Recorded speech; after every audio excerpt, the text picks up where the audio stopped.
या मेरा जो सिस्टम होस्टिंग का है वो थोड़ा सा अलग है। जो मेरा अस्सलाम वालेकुम, सत श्री अकाल, केम छो, नमस्कार का जो एक तरीका है वो पूरे हिंदुस्तान को अंदर ले लेता है।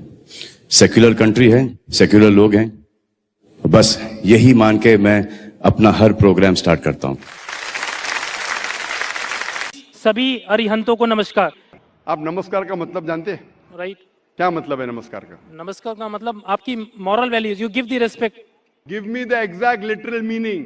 What is the meaning of नमस्कार? उसका रूट वर्ड क्या है? आप बात कर रहे संस्कृत, मैं आपसे पूछता हूं इसका मतलब क्या? आपको नहीं पता तो मैं बताऊंगा। आप प्रोफेसर है, मैं तालिब इल्म हूं। राइट। मैं अपने आप को स्टूडेंट कहता हूं। स्टूडेंट प्रोफेसर से पूछ रहा है। कभी कभी होता है कि स्टूडेंट जरा प्रोफेसर से ऊंचा हो जाता है। नहीं पता तो मैं आपको जवाब दे सकता हूं। बताइए। नमस्कार आता है लफ्ज इदम नममे से। संस्कृत लफ्ज है इदम नममे से, मतलब मैं आपके सामने झुकता हूं। उसका मतलब मैं आपकी इबादत करता हूं। इसीलिए अगर कोई मुझे नमस्कार कहता है तो मैं उसको वापस नमस्कार नहीं बोलता हूं। मैं इबादत करता हूं सिर्फ एक खुदा की। इदम नममे मतलब मैं आपके सामने झुकता हूं, मैं आपकी इबादत करता हूं। ये हिंदू फिलॉसफी है, हिंदू फिलॉसफी, लेकिन उनकी किताब के खिलाफ है। वेद में नहीं लिखा है। वेद में लिखा है एक ही ईश्वर की इबादत करो। ये पैंथीइज्म जो है वो क्रीप इन किया है। पैंथीइज्म मतलब सब कुछ खुदा। अक्सर हिंदू से पूछेंगे कितने खुदा है, कौन कहेगा 3, कौन कहेगा 10, कौन कहेगा 100, कौन कहेगा 33 करोड़। एक विद्वान हिंदू से कहेंगे जो अपने मजहबी किताबें के बारे में जानता है, वो कहेगा खुदा एक ही है। तो अक्सर हिंदू बिलीव करते फिलॉसफी जिसे कहते हैं पैंथीइज्म। पैंथीइज्म मतलब एवरीथिंग इज गॉड, सब कुछ खुदा है। हिंदू कहते सब कुछ खुदा है। ये चांद खुदा है, सूरज खुदा है, इंसान खुदा है, पेड़ खुदा है, सांप खुदा है। हम मुसलमान कहते हैं सब कुछ खुदा का है। चांद खुदा का है, सूरज खुदा का है, इंसान खुदा का है, पेड़ खुदा का है, सांप खुदा का है। हिंदू से everything is God, we Muslim से everything is God's, GOD with an apostrophe S.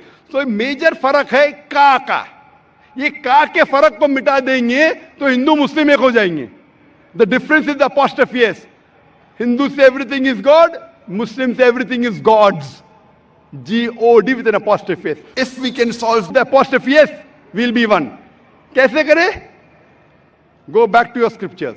वेद पढ़ो, उपनिषद पढ़ो, कुरान पढ़ो।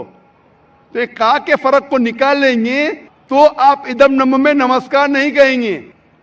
खुदा एक ही है।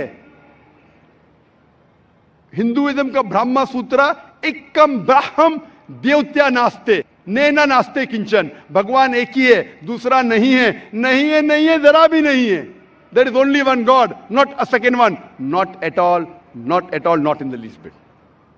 तो ये चीज अगर आप जानेंगे, जो आप चीज कह रहे हैं उसकी मानी नहीं जानते तो अमल कैसा करेंगे? तो इसीलिए प्रोफेसर साहब, मानी जानना जरूरी है और सिखाने के अलावा अमल करना जरूरी है। थ्योरी से important is putting into practice. Theory पे बोलना चाहिए चोरी मत करो, मैं चोरी कर रहा हूं। झूठ नहीं बोलना चाहिए, मैं झूठ बोल रहा हूं, क्या फायदा? तकरीर करना एक अलग बात है, अमल में लाना एक दूसरी बात है। इसीलिए मैं आपसे दरख्वास्त करूंगा कि आप और मुताला कीजिए दिगर मज़हब का। कम से कम शुरू में ये तो मान लो मुताले के बाद कि खुदा एक है, कि बुत परस्ती नहीं करना चाहिए। इसके बाद आपको पता चलेगा दिगर मज़हब में, इस्लाम में, हिंदुइज्म में, क्रिश्चियनिटी में, जुडाइज्म में, कि आखिरी पैगंबर मोहम्मद सल्लल्लाहु अलैहि वसल्लम में। इंशाअल्लाह मुताला कीजिए और अमल कीजिए और फिर इंशाअल्लाह आपको हिदायत मिलेंगी। Hope the answers the question. Thank you so much.